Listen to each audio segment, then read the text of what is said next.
Tony Fowler ng bugbog ng kasama para lang mangdisiplina. Mamili ka. Lalayas ka o bubugin kita. Ayaw mo umalis, tumayo ka dito.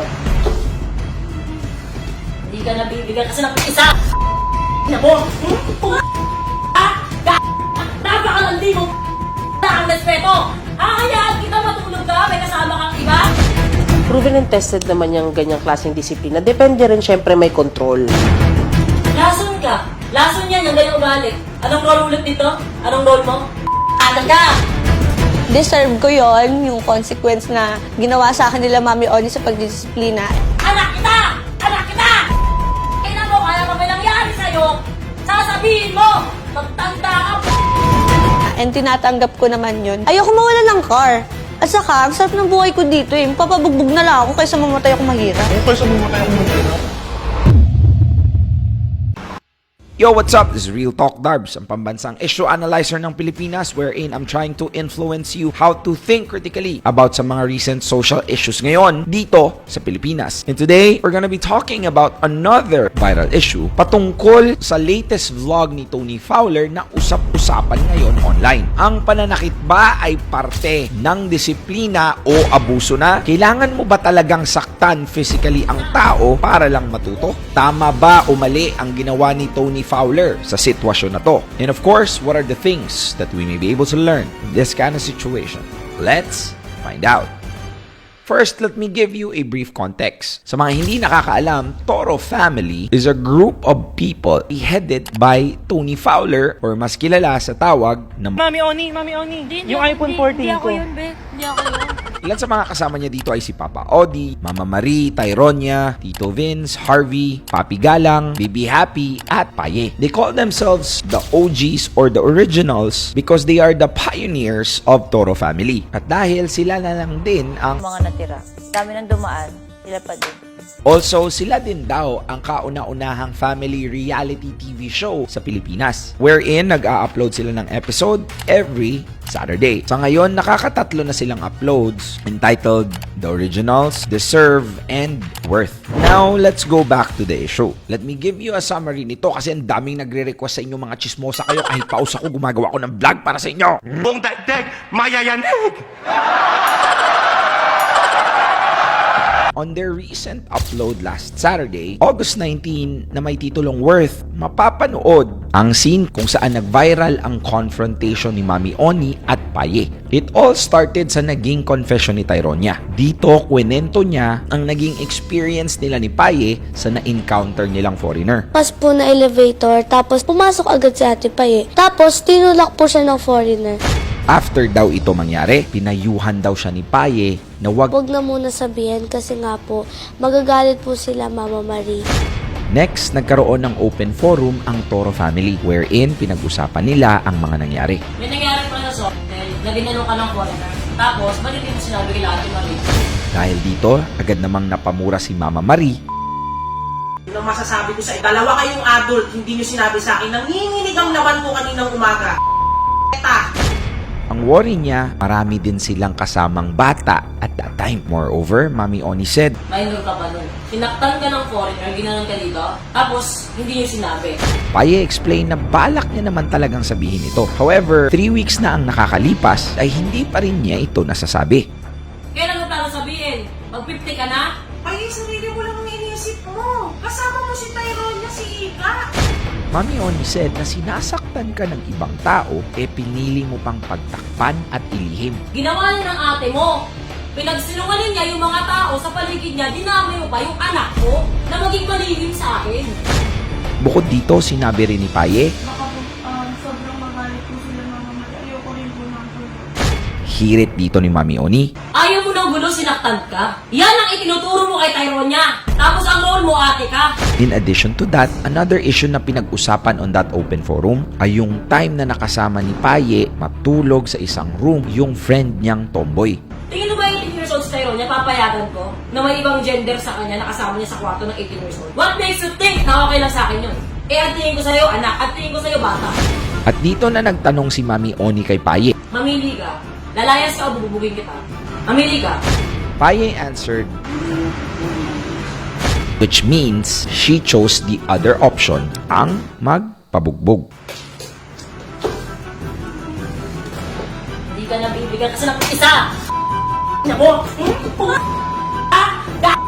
Napakalandi mo! Wala kang respeto! Hahayaan kita matulog ka? May kasama kang iba? Pinagbigyan kayo Sunod-sunod Kailangan sa'yo, black eye! She also said that they are doing their best na protektahan si Paye. Maliban dito, sinabihan din niyang Lason ka! Lason yan, yung ganyang ugali. Anong role ulit dito? Anong role mo? Alam ka! Now what's alarming is nakikita at naririnig mismo sa video ang tunog ng mga sampal ni Mami Oni kay Paye. Nabibigyan kasi ng isa! Alam ka! Na mo! Nakalimutan mo! Anak kita! Anak kita! Kailan mo, kaya pag may nangyari sa'yo, sasabihin mo! Magtanda ka po! Pag may nangyari sa'yo, kami unang pakamatay para sa'yo! Hindi ka magsisinungaling, hindi ka maglilihim! At the latter part of the video, Mami Oni said Late ko na kasi nalaman. Hindi agad sinabi sa akin na sikreto pa yung iba. pero there are times na darating at darating din daw talaga sa ganitong point. Wala namang nanay na gustong masaktan mo ng physical yung anak mo. Pero kasi pag sobra na talaga, hindi mo na madaan sa usap na masinsinan, mahinahon. Parang pakiramdam ko, huling alas ko. Yung style ng lola ko. Para matuktok talaga sa ulo mo na mali yan. Sa dulo ng video, mapapanood na nagyakapan si Mami Oni at si Paye.